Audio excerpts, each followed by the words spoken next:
갭투자 의혹과 부동산 관련 설화로 이상경 국토교통부 제1차관이 자리에서 물러났습니다. 장동혁 국민의힘 대표도 부동산 6채가 모두 실거주용이란 사실이 알려지면서 또 다른 논란이 일고 있는데요. 조기현 전 더불어민주당 법률위 부위원장, 원영섭 전 국민의힘 미디어 법률단장과 관련 내용 짚어보겠습니다. 어서 오십시오. 자, 이번 정부의 부동산 대책에 이어서 이상경 국토부 1차관이 사퇴를 하면서 국민의힘의 공세가 이어지고 있습니다. 자, 이상경 전 차관, 집값 떨어지면 집을 사라라는 발언과 함께 갭 투자 논란이 불거졌는데요. 일단은 그 사의를 표했고 어제 이재명 대통령이 사표 수리를 했습니다. 그런데 국민의힘에서는 이 부동산 대책 관련 내용을 지금 차관 사퇴 한 명으로 덮으려고 한다. 이렇게 지금 맹비난을 하고 있더라고요. 지금 이상경 전 차관의 발언은 개인의 일탈이라고 보기가 굉장히 어렵습니다. 집값이 떨어지면 사라는 건데 집값이 안 떨어지면 어떻게 되나요? 집값이 그러면 다시 오르면 지금이라도 사지 않았던 사람들은 더 큰 어떤 피해를 입게 됩니다. 그런데 그거를 집값 떨어지면 사라 이런 식으로 이야기를 한다는 거는 본인들이 한 정책의 방향성이 잘못되고 있다는 걸 일단 인정하지 않는 거예요. 굉장히 안이하고 그런 책임감 없는 발언이고 그것이 이재명 정부의 부동산 정책의 전반적인 분위기라는 겁니다. 무슨 말이냐? 6월 27일 대출 규제는 그 기존에 있었던 우리나라에 있었던 역대 대출 규제 중에 가장 강력한 부동산 대출 규제였습니다. 예. 정부가 출범한 지 한 달도 되지 않아서 그런 강력한 대출 규제 정책을 했을 때 그때도 사람들이 많이 우려했습니다. 이걸로 잡힐 집값이냐? 오히려 이것이 불에 기름을 끼얹는 그런 상황이 되는 거 아니냐라고 이야기를 했는데 아니나 다를까 지금 몇 개월 만에 바로 이제 그거보다 더 센 10월 15일 대책을 내놔야 되는 상황이었습니다. 그러면 집값을 잡는다는 게 굉장히 어려운 거고 때로는 그 본인들의 부동산 정책의 방향성을 재점검을 해야 되는데 그것을 차관이라는 사람이 집값 떨어질 거니까 사라 이런 식으로 이야기한다는 게 얼마나 이 상황에 대해서 심각성을 제대로 인식하지 못하고 있는가. 그거 당연히 이재명 대통령이 여기에 대해서 책임 있는 발언을 해야 될 것이고 그리고 부동산 정책의 방향을 제대로 점검을 해야 되는 그런 중요한 시기라고 생각하고 그와 관련해서 국민의힘의 지적은 타당하다고 보여집니다. 예. 자, 지금 국토부의 차관, 그러니까 이제는 전 차관이죠. 전 차관이 직 대신에 집을 선택했다라는 비판이 있고 국민의힘에서는 대통령의 사과까지 요구하고 있거든요. 그 대통령까지 사과할 문제인가요? 이 차관의 발언이 실언이고 부동산 과거 거래 과정에서 부적절했다는 평가를 받았고 그에 책임지기 위해 사의 표명했습니다. 그리고 대통령도 수용했습니다. 예. 지금 이 문제는 이 11호 대책과 직접적인 관련이 있다기보단 그 정책을 실행하는 이 차관의 실언을 통해서 정책에 대한 신뢰가 흔들릴 위험 때문에 그에 대해 책임지기 위한 인사 조치인 거고요. 11호 대책 발표된 지 이제 일주일여 지났습니다. 정책의 지금 평가가 끝났습니까? 실패가 확정됐습니까? 이제 적용되기 시작했고요. 마지막 막차 매매 같은 경우에는 토허제 등 규제책이 효과를 발생시키기 이전 매물이 실종되는 단계에서 단기적 상황이었던 것이고 실제 정책 효과는 이번 주부터 나타날 겁니다. 일단은 급등하는 이 집값을 안정시키고 97 공급 대책 등 5년간 135만 호 건설을 위한 공급 정책도 차근차근 이제 실행이 됩니다. 그 과정에서 집값이 안정되고 서민과 청년층이 주택을 소유할 수 있는 기회를 확대하고자 하는 것이 이게 정책 목표라면 부족한 점은 보완하라고 비판할 수 있습니다만 무조건 폐기하라고 하고 실언을 가지고 이미 인사적 조치까지 있음에도 불구하고 본인들이 엊그제까지 사퇴하라고 해놓고 지금 와서는 또 사퇴만으로 부족하다 이렇게 비판을 하면 이건 실제 이상경 차관의 문제를 매개로 해서 부동산 정책의 신뢰성을 흔들고 국민들의 불안감을 자극해서 결국 정치적 반사 이익을 얻겠다는 것인데요. 이게 지금 부동산 시장을 안정화시키는데 무슨 도움이 되는지 모르겠습니다. 예, 저희가 이제 지금 잠시 좀 국회로 가보겠는데 국회가 오늘 아주 이례적으로 일요일에 본회의를 열었습니다. 70여 건의 비쟁점 민생 법안을 처리한다고 하는데요. 본회의장으로 가보겠습니다.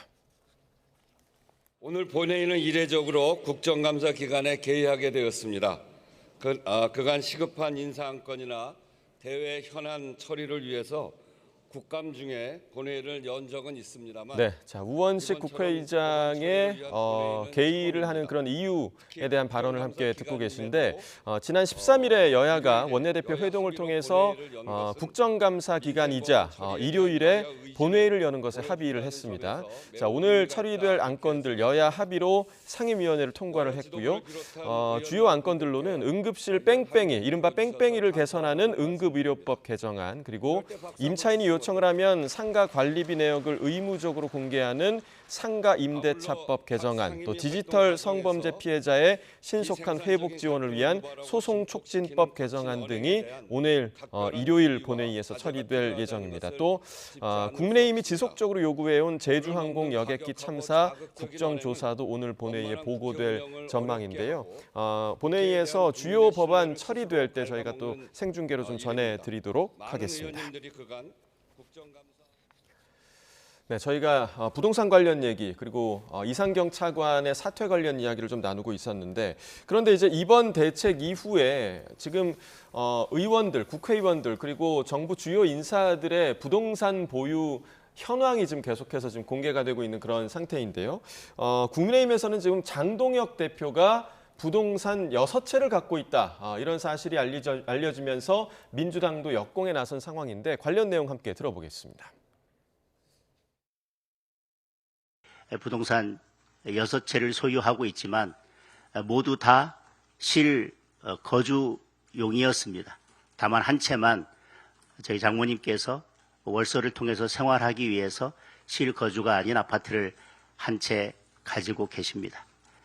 그리고 시골의 아파트와 나머지 것을 다 합하더라도 아파트 그리고 주택 가격의 총 합산액이 8억 5천 정도 됩니다.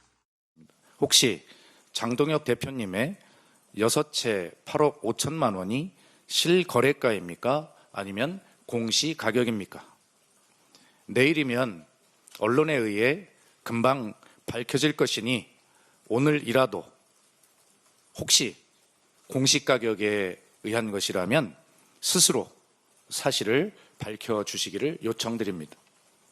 장동혁 대표는 국회의원 주택 보유 현황 전수조사에 대한 제안에 응답하시기 바랍니다. 자, 일단 장동혁 대표가 6채를 갖고 있긴 하지만 지금 다 합쳐서 8억 5천만 원 수준. 그러니까 정부가 잡으려고 하는 지금 아주 높은 집값의 대상이 되는 그런 집은 아닌 것 같은데 이 부분 좀 어떻게 좀 보셨어요? 그 본질이 아니지 않습니까? 그 가격 얼마라고 묻는 게 아니고요. 6채나 갖고 있다고 하고 그걸 실거주용이라고 주장을 하는데 이제 그게 일단 납득이 되지 않고요. 예. 그리고 지금 그 국민의힘이 이번 부동산 대책을 비판하는 것은 주로 이제 서민이라든가 청년, 무주택자가 집을 살 수 있는 기회를 차단했다. 예. 사다리를 걷어차기 했다. 이런 거 아닙니까? 그런 분이 6채를 갖고 있다고 하면 그 자체로 이게 설명이 되는 문제냐 이거죠. 그러니까 실거주 목적이었다. 내지 또 총액이 얼마다. 이게 본질이 아닌 겁니다. 예. 부동산 문제 관련해서 국민의힘은 계속해서 현 정부 인사들이라든가 민주당 일부의 어떤 주택 보유 현황을 계속 비판하는데요. 그럴 자격이 없습니다. 이걸 위선 내로남불이라고 주장하면 오히려 국민의힘 의원들이 훨씬 더 큰 문제가 있습니다. 거기 다주택자 소유자 의원 그리고 강남 3구의 고가 부동산을 갖고 있는 의원들이 제일 많은 당이 국민의힘입니다. 예. 그리고 부동산 재산 상위 10명 중에 7명이 국민의힘이고요. 종부세 낼 정도로 고가의 부동산을 갖고 있는 국민의힘 의원이 10명, 그 전체 의원 중에 10명 중에 9명입니다. 예. 부동산 부자들이시지 않습니까? 이제 그러면 이 부동산 정책이 이 소속된 정당의 의원들의 이해를 같이 한다. 예를 들면 지금 이번 이 규제책이 민주당 의원들에게 도움이 되는 정책이다. 이러면 비판받아 마땅하죠. 예. 그런데 그렇지 않지 않습니까? 오히려 집을 가진 사람들이 당장 거래할 수 있는 어려운 문제가 발생한 건 맞지만 예. 향후 장기적으로 안정화시켜서 서민이나 청년들의 주거 기회를 보장하기 위한 정책이라는 건 분명한 거 아니겠습니까? 반면에 국민의힘 정부는 지금 윤석열 정부 3년 동안 뭘 했습니까? 이 서울 아파트 값은 이재명 정부가 출범한 6월 3일부터 오른 게 아닙니다. 올 2월부터 계속해서 오르고 있었고요. 그게 6월에 이르러서 급등세를 보였기 때문에 1차 대출 규제가 있었고 규제만으로 안 되기 때문에 97 공급 대책이 있었고요. 그럼에도 불구하고 안정화되지 않았기 때문에 초강경 규제책을 내놓은 겁니다. 뭐 당연히 뭐 서울에서 무주택 서민이라든가 청년들이 불안감을 느끼고 있죠. 그런데 장기적으로 그분들의 주거 안정을 위한 목표라는 게 분명하다고 하면 그 부분에서 부족한 부분을 보완하는 목소리라면 이해가 됩니다만 지금 11호 대책이 나온 이후에 국민의힘이 23번의 논평이나 보도자료를 냈는데 대책 관련된 조언이나 제안 하나도 없습니다. 무조건 비판입니다. 예. 과연 이게 책임 있는 야당의 모습인지 묻고 싶습니다. 예, 장동혁 대표의 6채, 그러니까 실거주용 6채가 말이 되느냐. 그리고 국민의힘 의원들이 내로남불 주장을 할 수 있는 상황인 거냐. 이런 비판이거든요. 지금 6채라고 하는데 장동혁 대표가 가지고 있는 6채는 부동산 투기와 전혀 관련이 없고 그런 부동산 폭등장과도 아무런 관련이 없는 그런 소유 관계라고 보여지고요. 예. 디테일하게 좀 살펴보면 6채라고 하지만 그 중에 2채는 안양에 118.92m/제곱에 11제곱미터를 가지고 있는 거고 진주에 125.38m/제곱에 25제곱미터를 가지고 있는 거라서 10에서 15% 정도의 지분을 가지고 있는 겁니다. 이거는 뭐 그 한 채를 가지고 있다 채로 산정될 게 아니고 나머지 4채 정도인데 그 중에 하나는 구로의 아파트 그리고 나머지 하나는 지역구의 아파트 그리고 나머지 한 채는 오피스텔인데 국회 바로 앞에 뭐 그런 국회 업무 보는 거라고 보여지고요. 나머지 한 채는 노모가 거주하고 있는 그런 그 시골의 아주 작은 그런 단독주택입니다. 다 자기가 이거를 다른 사람한테 임대를 준 겁니까? 임대 준 거 아니지 않습니까? 아니 지역구에서도 내려가면 활동을 하느라 숙박을 해야 되고 그리고 뭐 업스텔이나 이런 것도 결국 국회의원으로서 활동하느라 쓰는 게 당연해 보이고 그럼 노무는 어디 가시라는 겁니까? 그런 것들을 고려하면 이게 뭐 머리 따로 팔 따로 다리 따로라고 이야기하는 거는 표현이 전혀 맞지 않다라는 생각이 들고 그리고 모든 국민들이 당연히 알고 계십니다. 민주당 정권이 들어서면 언제나 부동산 가격이 폭등을 했다는 걸. 그러면 그 전에 뭐 윤석열 정부에서도 전혀 부동산 가격은 폭등하지 않고 꽤 안정적인 수준을 유지했고 뭐 2월이라고 이야기를 하시지만 뭐 탄핵 이후에 사실 뭐 그 당시에는 민주당으로 정권 교체되는 게 아니냐 이런 뭐 국민들의 생각 때문에 약간 가수요가 발생한 게 아닌가 싶은데 그 이후에 발생하는 요 몇 달간의 상승폭만 보더라도 윤석열 정부에서 일어났던 상승폭 못지않은 엄청난 상승을 발생을 시켰습니다. 그런데 국민의힘한테 지금 뭐 부동산을 뭐 제대로 대책을 세우느냐? 국민의힘은 보여줬습니다. 국민의힘이 정권을 잡고 있을 때는 항상 부동산 가격이 안정됐다는 걸 이미 보여줬어요. 이미 실증적으로 보여줬는데 그 부분에 대해서 무슨 대책을 추가적으로 이야기하는지가 좀 답답하고 만약 대책을 요구하고 그 대책을 국민의힘이 수용해야 된다면, 제안해야 된다면 아니 정권을 민주당이 가지고 있을 자격이 없는 거죠. 정권을 가지고 있다는 거는 대책도 세우고 집행하라고 있는 건데 왜 야당한테 대책 세우지 못하니까 너희들은 뭐 자격이 없다 이러는 게 저는 그 자체가 수권 정당으로서 여권으로서 국정을 책임지는 대통령실로서 자격이 없는 발언이라고 보여집니다. 예, 자 이런 가운데 지금 이제 전세 관련 개정안, 주택임대차보호법 개정안이 국회에 발의가 됐는데 그 내용을 보자면 세입자가 전셋집에 최장 9년까지 거주할 수 있는 내용입니다. 지금은 2년에 또 2년을 더해서 4년인데 3년에서 9년까지 늘릴 수 있는 부분인데 이게 전세가 나만 알 것이냐 이런 지금 예상이 나오고 있는데 이 부분 좀 어떻게 보고 계세요? 신중한 접근이 필요하죠. 의원입법 발의이고요. 지금 특히 이제 부동산 시장이 불안정한 상황이기 때문에 이게 이 과정에서 임차인 보호에 소홀할 수 있다는 측면이 제기돼서 아마 이제 입법안이 나온 것 같긴 한데 오히려 이게 이 본질이 훼손되고 임차인들이 실제 주거 안정이 훼손될 뭐 이 역작용도 있기 때문에 신중해야 됩니다. 그냥 한 편만 보고 갈 수 있는 것은 아니어서 이번 11호 대책 이후에 이 서울 아파트 시장 수도권 주택 그 매매가 거래 상황이라든가 전체적인 어떤 전세 월세 이 이동 현황 같은 걸 종합적으로 보면서 논의해야 될 거고요. 이게 바로 당 차원에서 추진하거나 이렇게 제안된 바는 아닙니다. 예, 당 차원까지는 아니지만 그래도 이제 이런 소식이 알려지자 지금 뭐 한동훈 전 대표는 주거 재앙법이다 이렇게까지 표현을 했더라고요. 과거 문재인 정부에서 부동산 가격이 폭등하니까 2+2 임대차 보호법을 만들었습니다. 예. 그때도 어떻게 됐냐? 결국 이제 전세 가격이 폭등으로 이어졌습니다.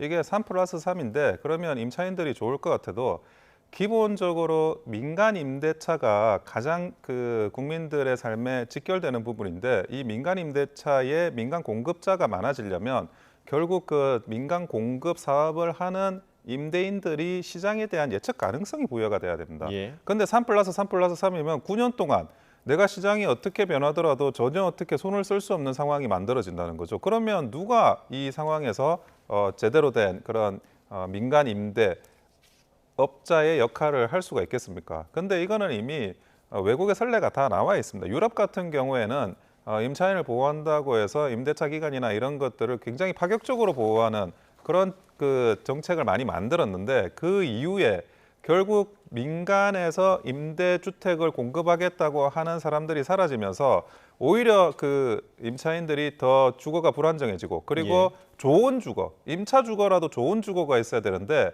그 임차 주거의 좋은 주거가 사라지는 그런 현상이 발생을 했습니다. 그걸 다시 국민의 세금으로 공공임대나 이런 것들로 메꾸고 그리고 공공임대로 메꾸다 보면 제대로 된 효율적인 공급이 일어나지 않으면서 다시 그것이 세금에 대한 부담 그리고 국민에 대한 일반적인 부담으로 증가되는 악순환으로 지금 돌입이 된 상태인데 예. 그런 걸 해소하기 위해서라도 사실은 더 지금의 2+2도 개선을 해야 될 판에 그거를 오히려 개악을 해서 3+3+3으로 한다는 거는 아예 민간 임대 시장을 완전히 없애버리겠다라는 그런 뭐 목적하고 전혀 다른 방향으로 진행될 수밖에 없는 정책이라고 생각합니다. 예.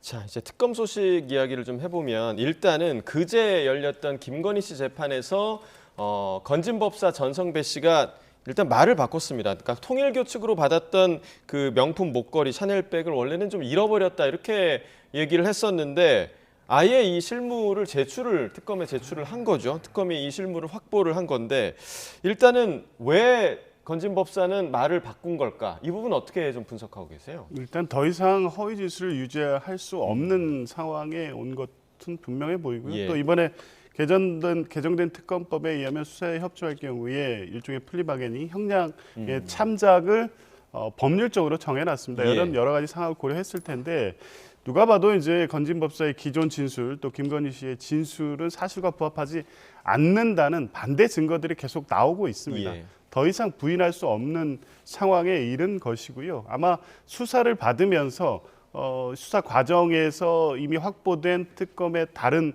이 공범이나 참고인들의 진술 그리고 이에 부합하는 물증들을 확인했을 겁니다. 아마 더 이상 허위 진술을 할 경우에 본인이 향후 형량에서 더 불리한 처분을 받을 수밖에 없다는 현실적인 고려를 한 게 아닌가 싶습니다. 네, 그리고 이 명품 선물과 관련해서 또 핵심 중간 전달책으로 지금 의심을 받고 있는 유경옥 전 청와대 행정관 이번 주 재판에서 증인으로 출석할 예정인데 유 전 행정관이 좀 어떤 입장을 밝힐 거라고 예상을 하시나요?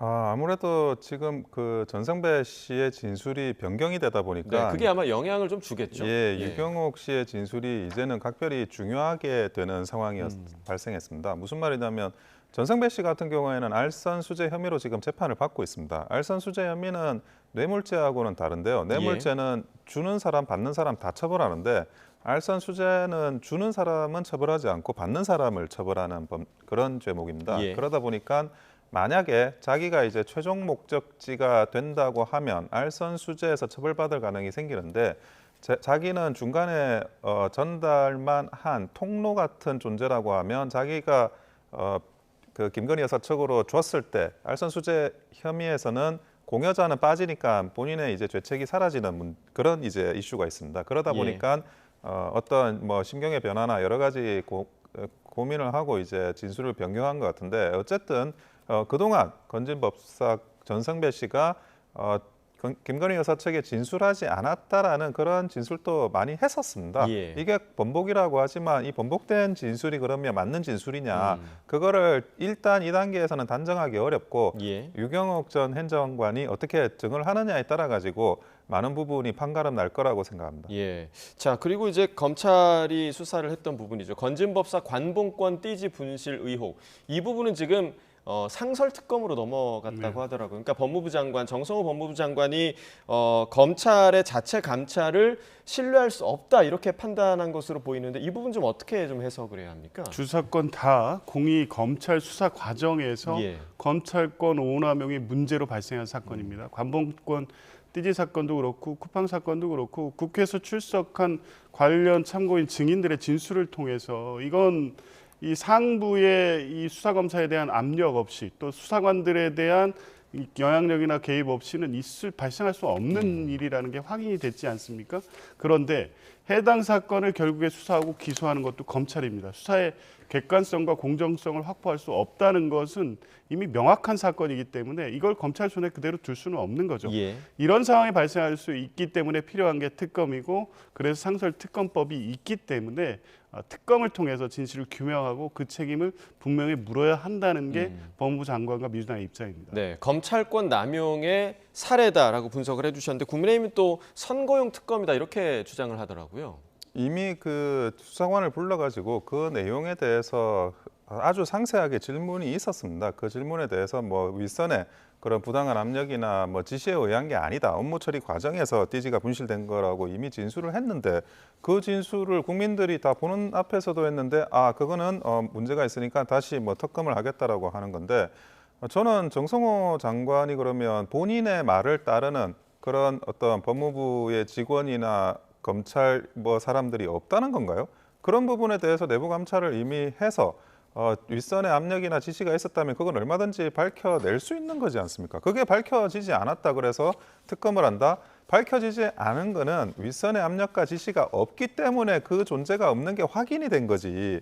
본인이 법무부 장관이면서도 자기가 자기 사람을 통해 가지고 감찰을 하는데도 밝혀지지 않은 걸 그것을 뭐 밝혀지지 않은 거니까 특검을 가자. 그거는 그 특검이 뭐 지금 최상병 특검도 마찬가지지만 제대로 된 어떤 수사의 결과물은 내지 않고 이렇게 저렇게 막 그 먼지 털듯이 수사를 하는 과정에서 내년 지방선거를 목적으로 이것도 일종의 이슈로 그러니까 이슈가 수면 아래로 그 빠지는 걸 예. 막기 위해서 계속 이렇게 하는 게 아닌가.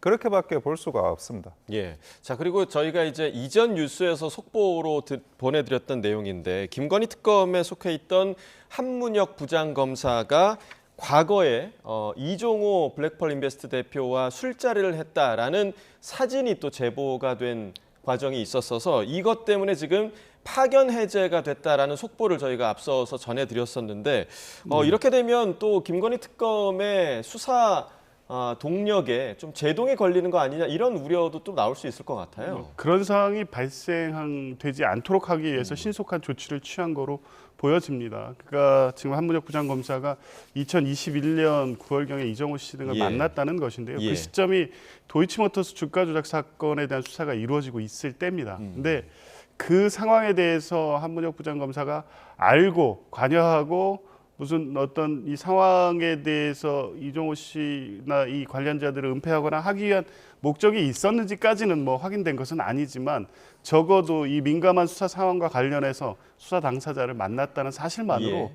수사의 지금 공정성, 지금 이미 도이치모터 주가 조작 사건에 대해서 재수사가 이루어지고 있는 상황이어서 그 만남 자체로 문제가 될 수 있습니다. 특검이 신속하게 잘 조치했다고 봅니다. 자, 신속한 조치였다라고 얘기를 해주셨는데 이 부분은 어떻게 바라보고 계십니까? 그 3개월 특검이 전부 그 제대로 된 성과를 내지 못하고 있는데요. 최근 들어 이제 최상병 특검 같은 경우에도 임성근 사단장 말고는 전부 구속영장이 기각됐고 예. 그 사유도 법리적인 면에서 다툴 부분이 있다. 한마디로 그 범죄가 소명이 안 됐다라는 취지로 지금 구속이 기각됐습니다.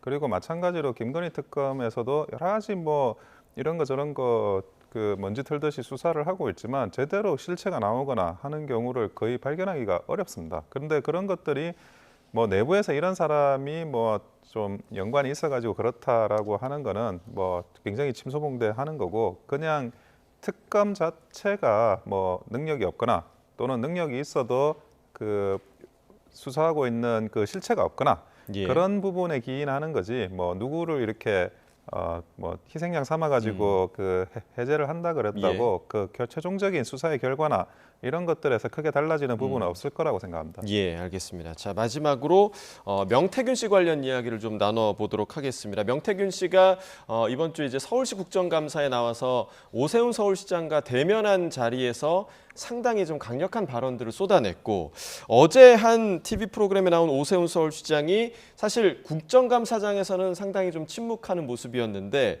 여론조사비 대납 의혹에 대한 입장을 어제 또 밝혔더라고요. 그러니까 오 시장은 명태균 씨와 만남에 대해서 스토킹이라고 규정을 했는데 상식적으로 대가를 지급할 이유가 없다라는 얘기거든요. 어떻게 좀 들으셨습니까? 아니, 그렇게 자신이 있었으면 그 국정감사장 특히 국민들이 다 지켜보시고 있는 가운데에서 명태균 씨의 발언이 모두 허위라는 사실을 논리적이고 객관적으로 확인시킬 수 있지 않았습니까?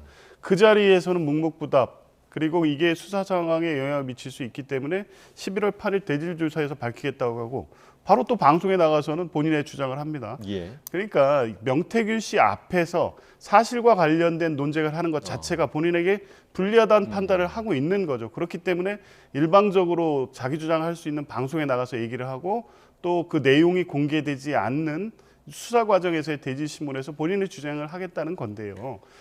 명태균 씨 주장을 100% 다 사실로 인정하지 않는다고 하더라도 지난번 국감에서 논리적으로 명태균 씨 주장을 연결시켜서 보면 여론조사비 3,300만 원을 굳이 이 그 측근이라고 하는 분이 줄 이유가 없는 겁니다. 예. 그리고 그 여론조사가 당시 서울시장 선거 초기 불리한 상황에 처해 있던 오세훈 시장이 필요했을 가능성도 상당했고 실제 여론조사가 이루어진 시기라든가 그 내용 등을 종합해 보면 오세훈 시장과의 직접 관련성을 부인하기 힘들 것 같습니다. 예.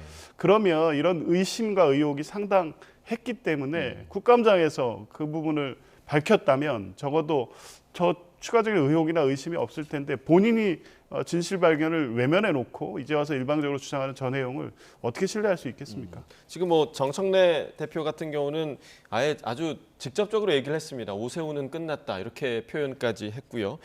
이번 그 명태균 씨 관련 의혹이 왜냐하면 내년에 지방선거도 있기 때문에 앞으로 오세훈 서울시장의 정치적 행보에 좀 어떤 영향을 끼칠 거라고 예상하세요?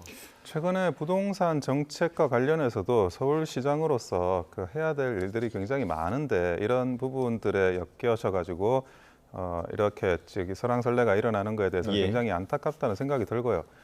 명태균 씨가 저번 국감장 안에서 보여준 그런 모습들 물론 이제 뭐 여러 가지 판단하에서 적극 대응을 하지 않으신 거라고 판단은 듭니다. 근데 그런 것도 물론 이제 앞단에서는 명태균 씨가 다 이야기를 하더라도 마지막에 최종적인 이제 발언권을 얻고 거기에 대해서 조목조목 그 명태균 씨가 했던 발언에 대한 구체적인 반박을 하는 건 어땠을까 하는 그런 예. 아쉬움이 있습니다. 지금 이제 화면이나 뭐 국민들이 보는 자리나 그런 것들에 대해서 이것이 사실관계를 떠나서 계속 이제 그 정치적으로 다시 리플레이가 반복될 가능성이 높습니다. 예, 예. 그래서 앞으로 어떤 기회가 추가적으로 더 있을지 모르겠지만 적어도 대면하는 그런 국민들께 보여주는 그런 자리에서 적어도 이렇게 디테일한 어떤 반박이 일어날 수 있는 그런 기회가 한 번은 더 있으면 어떨까 하는 그런 조심스러운 예측을 해봅니다. 알겠습니다. 오늘 두 분 말씀 여기까지 듣겠습니다. 조기현 전 더불어민주당 법률위 부위원장,